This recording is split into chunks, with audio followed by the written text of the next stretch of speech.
Salam aleykum müəllimə. Üzrlü saniyə işləyəm. Onun üçün çox Heç də olmaz, danışa bilmirəm. nauşniklə də dinləyə bilərsiniz. Deməli, bizim ilk dərsimizə başlayacağıq və mən ilk öncə xanımlara hər zaman dərsi başlamamışdan qabaq onlarla bir söhbətim olur, nə mənada? Məsəl üçün, ilk öncə dərsə cəlb olunmaq lazımdır. 1-2 dəqiqə danışım, sonra başlayacağam sizinlə dərsə. Deməli, əziz xanımlar, məsəl üçün siz hazırlıq üçün qoşulmusunuz. Hazırlıq üçün qoşulmusunuz. Mütləq şəkildə özünüzü o tərəfə yönləndirməlisiniz. Mən qruplarımı, mən 5-6 illik təlimçilik edirəm. Fərqli-fərqli xanımlarla rastlaşmışam. Elə xanım var ki, deyir ki, müəllimə, mən uşağıma deyir, anam gilə qoymuşam, gəlmişəm ki, sizin dərsinizə qoşulum. Elə xanım da var ki, deyir ki, ay müəllimə, uşaq var, mən necə dərsə qoşulacağam. Baxın, deməli, bu insan bu şəraiti özü-özünə yaratmış olur da. Ona görə də hər kəsin istəyi, bacarığı öz əlindədir. Məsəl üçün, siz dərslərə qoşulmusunuzsa, ilk öncə sizdə böyük istək və həvəs olmalıdır. Yəni, belə deyək ki, deyir ki, uğur nərdivanını mətin addımlarla addımlamaq istəyirsənsə, iddialı olmalısan və qarşına qoyduğu məqsədə çatmaq üçün iddialı olmalısan və dərsə gündəlik qoşulmalısan, materialları davamlı olaraq oxumalısan.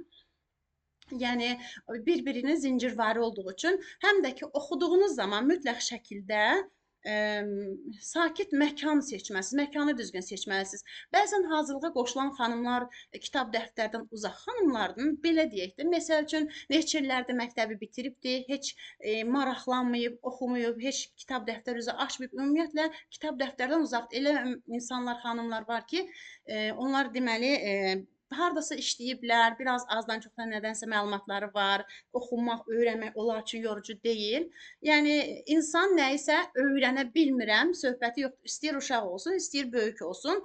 Hər kəsin, Allah, maşallah, şükür Allaha göz verib, düşüncə verib. Hər kəs hər bir şey öyrənə bilər. Sadəcə olaraq öyrənməyin yolunu bilmirlər də, öyrənməyi öyrənə bilmirlər. Ona görə də məsəl üçün, baxın, mən belə səsli, görüntülü şəkildə sizdən izah verəcəm. Materialı da göndərəcəm. Sonra materialı göndərdikdən sonra testləri də göndəriləcək və oxuduğunuzu, dinlədiyinizi, testlərdə işlədiyinizi sual-cavab əsasında möhkəmləndirmiş olacaqsınız. Deməli, mən nə danışırdım sizə? Məkanı düzgün seçmək lazımdır. Nə mənada? Əgər ki, siz hakiki olan bir yerdə oxuyursunuzsa, məlum məsələ yadınızda heç nə qalmayacaq. Məsəl üçün, siz burada oturursunuzsa, orada da televizor zır-zır danışır. Mən həmişə uşaqlara deyirəm, oturursan, məsəl üçün, əlində ədəbiyyat kitabı oxuyursan, orada da nənəm baban xoş qədəmə baxır. Bu olmur ki, onda ki, bu yadda heç nə qalmaz ki. Birinci məkanı sakit yer seçməlisiniz, oxuduğunuzu anlamalısınız. Məsəl üçün, dinlədiyinizi anlamazsanız, oxuduğunuzu anlamazsanız, heç nə öyrənə bilməzsiniz. Deməli, oxuduğunu anlamırsansa, heç də yadında qalmayacaq, öyrənə bilməyəcəksən. Birinci sakit məkan seçdikdən sonra, bu xanım bayaqda girmişdi, çıxdı. Deməli, oxuyursunuz sakit yerdə, hətta mütləq şəkildə qeydlər aparmağınız lazımdır. Ola bilər deyirsiniz ki, mən çapdan material çıxartmışam, bəs materialım var. Mən niyə qeyd aparım ki? Yəni, göz yaddaşı, qeyd apardığınız zaman, yazdığınız zaman, burada göz yaddaşı deyilən bir şey var. Yəni, göz yaddaşı çox şeyi həll edir. Siz gözünüzlə görüb yadda saxlamaq daha yaxşı kömək olacaq sizə. Bir də bunu deyim, əziz xanımlar, məsəl üçün, siz bu dərsinizi oxumalısınız, dərsə hazırlaşırsınız, deyirsiniz ki, mənim gedəcək yerim var da, qoy oxuyum, gedəcək yerim var. Bu düzgün olmur. Siz o gedəcək yer fikrinizdə olur, tələsə-tələsə oxuyasınız bunu. Bu düzgün seçim deyil. Məsəl üçün, deyərsiniz ki, ay, yoldaşım işdən gələcək, qoy tez-tez oxuyum, yoldaşım gələcək, yemək bişirməliyəm. Qadın xəyalaqda iş güc var. Bu da olmur. Bütün işlərinizi qutarın, bitirin, kimsə sizi narahat etməsin, gedəcək yeriniz olmasın, sakit şəkildə özünüzü toparlayın da oxumağa çalışın. Yəni, bu şəkildə etsəniz, əlbəttə ki, mütləq şəkildə siz öyrənə biləcəksiniz. Deməli, biz ilk olaraq təhsil haqqında Azərbaycan Respublikasının qanunu var. Ondan danışacağıq. Təhsil qanunu özü 47 maddədən ibarətdir. Amma biz onun hamısını keçməyəcəyik. Müəyyən hissələri var ki, mən hər dəfədə qeyd edəcəm. Oradan keçəcəyik. Mən səsimi də yazmalıyam ki, sonra sizə göndərə bilim. Biraz sakit durasınız, Kənan. Deməli, ilk dərsimiz təhsil haqqında qanundur, maddə 3. Biz indi dərslərimizi keçdikcə mən hər dəfədə hansı maddələri öyrənmək lazım olduğunu vurğulayacağam sizə. Siz səsləri bağlayın, diqqətli olun və mənimlə bərabər siz sözləri təkrarlayın və təkrarladıqca gözünüzün önünə gətirmiş olun. Yəni böyük həvəslə, istəklə hazırlaşsanız daha yaxşı olacaq, yaxşı öyrənə biləcəksiniz. Bir daha hər birinizi salamlayıram, əziz xanımlar. Xoş gördük hər birinizi. Bugünkü dərsimizdə Azərbaycan Respublikası təhsil haqqında qanunundan maddə 3, təhsil sahəsində dövlət siyasətinin əsas prinsipləri var, onları keçəcəyik. Deməli, baxın, bu dərsimizdə təhsil haqqında anlayış, təhsil sahəsində dövlət siyasətinin əsas prinsipi olacaq. Təhsil nədir? Təhsil əlbəttə ki, bir millətin gələcəyidir. Təhsil, təlim və tərbiyənin nəticəsində təhsil meydana gəlir. Təhsilin ümumiyyətlə meydana gəlməsi nə deməkdir? Deməli, təhsil alanların sistemləşdirilmiş bilik, bacarıq, vərdiş, mənimsənilməsi prosesinə deyilir ki, təhsil. Yəni, baxın, təhsil bir nəticədir. Ən çox da verilən suallardan biri də təhsillə təlimin biz necə ayırd eləyə bilirik? Təlimi böyük bir anlayışdır, təhsilmi? Yadımızda saxlayaq ki, biz təhsil almaq üçün bir neçə il təlim alırıq. Yəni, ali təhsil almaq üçün neçə il biz təlim alırıq? Yəni, təhsil böyük bir anlayışdır. Baxın, buradan belə bir nəticəyə gəlirik ki, təhsil cəmiyyətin, dövlətin mənafe naminə şəxsiyyətin intellektual və emosional sferlərına inkişaf etdirilməsi, həyata hazırlanması, sistemləşdirilmiş bilik və bacarıqların mənimsədilməsinin mənimsənilməsi prosesinə deyilir təhsil. Deməli, təhsil sahəsində dövlət siyasətinin əsas prinsiplərindən biri humanistlikdir. Nədir humanistlik prinsipi? Burada milli, bəşəri dəyərlərin, ümumiyyətlə şəxsiyyətin azad inkişafı, insan hüquqlarının, azadlıqlarının, sağlamlığın və təhlükəsizliyin ətraf aləmə qayğı göstərilməsi, hörmət göstərilməsi, tolerantlığın, dözümlülük kimi qəbul edilir. Yəni, hamı istəyir ki, övladı necə bir insan olsun, humanist olsun, onun şəxsiyyəti azad inkişaf eləsin, həmçinin də ətraf mühitə qarşı hörməti olsun. Yəni, ikinci prinsipimiz, yəni demokratiklik prinsipidir və burada humanistlik prinsipindən demokratiklik prinsipinin fərqi ondan ibarətdir ki, burada humanistlikdə şəxsiyyətin azad inkişafından danışılır. Burada isə şəxsiyyətin azad düşüncə ruhunda tərbiyə edilməsindən danışılırdı. Ondan ibarətdir. Yəni, bu nə deməkdir?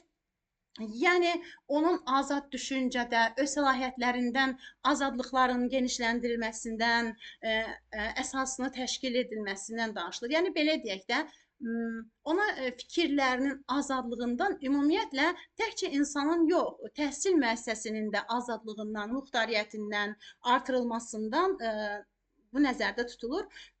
Sonra gəlir bərabərlikdən danışaq. Bərabərlik prinsipi, burada baxın, vətəndaşlara bərabər şəkildə, bərabər şərtlər əsasına təhsil almasına imkan yaradılmasından söhbət gedir.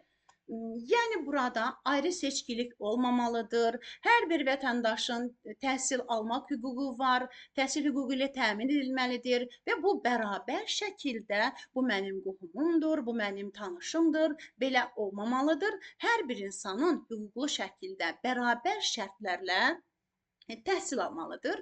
Sonra gəlir millilik, dünyəvilik, yəni millilik və dünyəvilik açar sözləri dialektik vəhdətin təmin edilməsidir. Yəni, burada biz təhsil sisteminin, dünyəvi təhsil sisteminin yaradılması, inkişaf etdirilməsi nəzərdə tutulur burada. Yəni, təhsilin dövlətlə əlaqəsi ayrıdır. Yəni, nə deməkdir? Dinlə əlaqəsi ayrıdır. Yəni, bizdə din dövlətdən ayrıdır.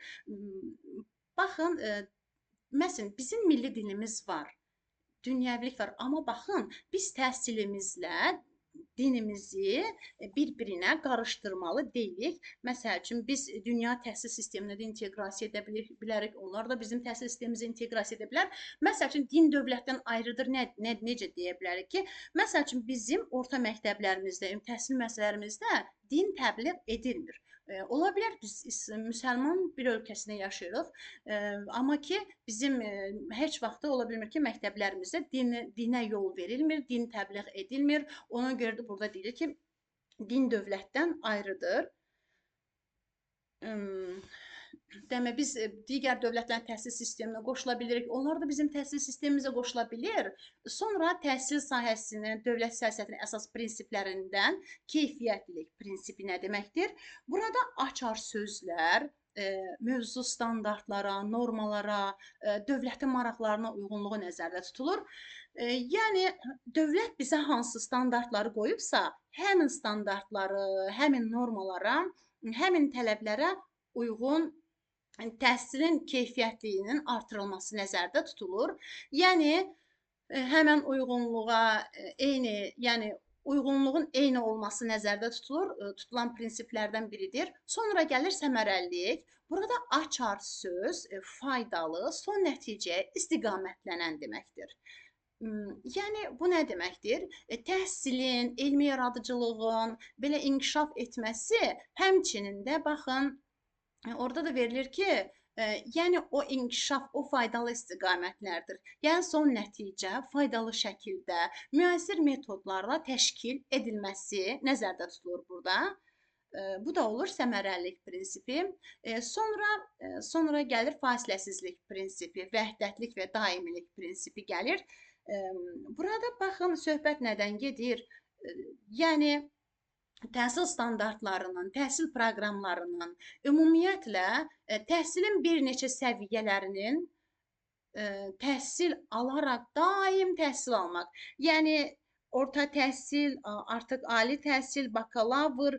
Baxın, burada fasiləsiz sözünə diqqət yetirin. Fasiləsiz deyəndə nə başa düşülür? Məsəl üçün, biz təhsilimizi nəzər yetirəndə görürük ki, əlbəttə ki, bu fasiləsizdir. Necə fasiləsizdir? Məsəl üçün, məktəbə qədər təhsil müəssisəsinə gələn uşaq, bağçanı bitirən uşaq gəlir orta məktəbə. Orta məktəbdə, baxın, 1-ci sinifi bitirir, 4-ə kimi oxuyurmu? İbtidai təhsil. Sonra 1-dən 4-ə kimi ibtidai təhsildir. 4-dən 9-a kimi tam orta təhsildir. 10-11 tam 1-dən 4-ə kimi ibtidai təhsildir. 4-dən 9-a kimi ümumi orta təhsildir. 9-dan 11-ə kimi tam orta təhsildir. Yəni bu necə olur? Siz diqqət yetirin. Baxın, məsəl üçün uşaq ibtidanı bitirib evdə oturmur ki, 4-ü qurtardı, 5-ə keçir də. Məsəl üçün 5-dən 9-a kimi oxuyub oturmur ki, 10-a keçir, 11-ə keçir. Ola bilər 9 il məktəb icbaridir, 9-dan çıxmaq istəyənlər ola bilər, bu başqa şeydir.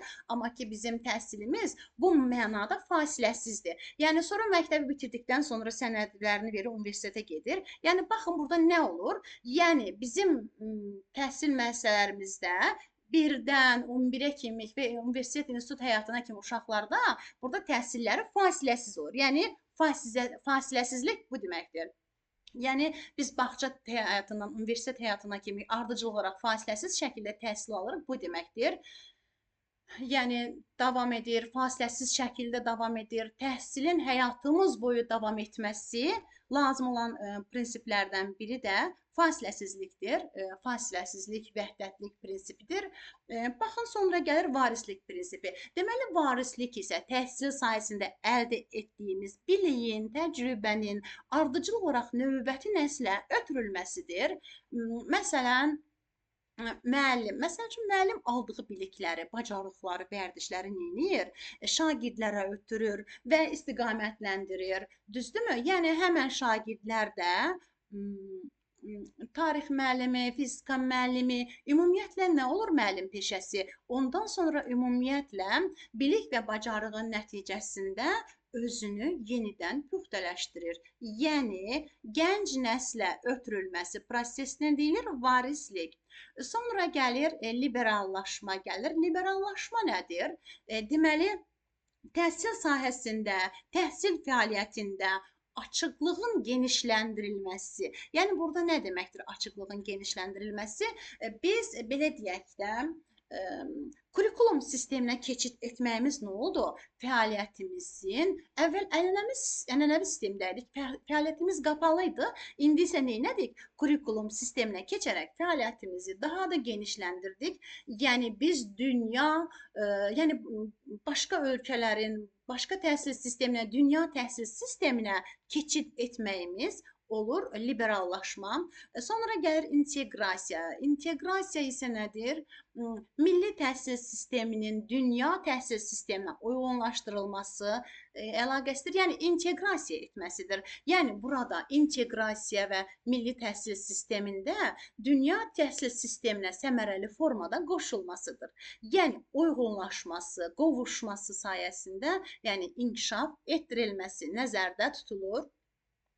Yəni biz əlaqə yaradırıq. Bizim təhsil sistemimiz dünya təhsil sistemi ilə arasında hansı əlaqəlilik var? Yəni baxın, bunlar nəzərdə tutulur. Deməli, burada nədən danışdıq? Təhsil qanunu maddə 3-dən təhsil sahəsinə dövlət siyasətinin əsas prinsiplərindən danışdıq. Burada nədən danışılırdı? Təhsil sahəsinə dövlət siyasətinin əsas prinsiplərindən. Deməli, təhsil sahəsinə dövlət siyasətinin əsas sahəsi 10 prinsipi var. Deməli, bunlara diqqət yetiririk və bunları yadda saxlamaya çalışacağıq.